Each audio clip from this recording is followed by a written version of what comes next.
যত বাধায় আসুক না কেন ঐক্যবদ্ধ জাতি হিসেবে নতুন বাংলাদেশ গড়ার অঙ্গীকার করেছেন অন্তর্বর্তী সরকারের প্রধান উপদেষ্টা অধ্যাপক মোহাম্মদ ইউনূস।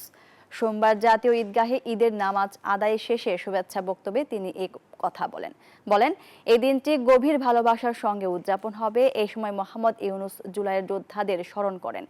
এছাড়াও তিনি অভ্যুত্থানে আহতদের রোগ মুক্তির জন্য প্রার্থনা করেন।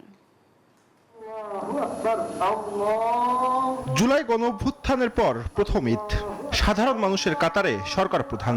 জাতীয় ঈদগাহ মাঠে ঈদের প্রধান জামাতে অংশ নেন প্রধান উপদেষ্টা ডক্টর মোহাম্মদ ইউনূস।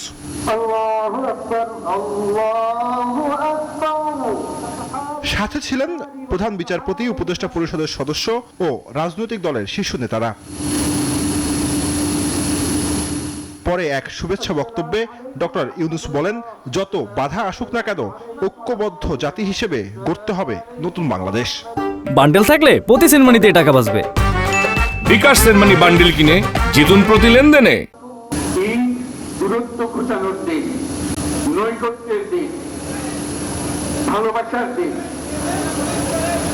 আজকে সেই দিনটা আমরা যেন গভীর ভালোবাসার সঙ্গে উদযাপন করতে পারে। আজকে একটা অটুট ঐক্য গড়ে তোলার দিন এবং আমরা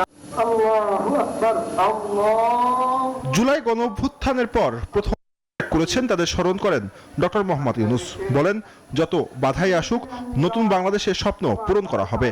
নিজের আত্মহুতি দিয়েছেন, বেঁচে থাকলেও স্বাভাবিক জীবন যাপন করতে পারছেন না। তাদের স্মরণে আমরা যেন মনোজাত করি আল্লাহর কাছে, আমরা অবশ্যই সেই স্বপ্ন বাস্তবায়ন করবই। সব ষড়যন্ত্র মোকাবেলায় সবাইকে সজাগ থাকার আহ্বান জানান সরকার প্রধান। জুবায়ের সানি, নিউজ 24, ঢাকা।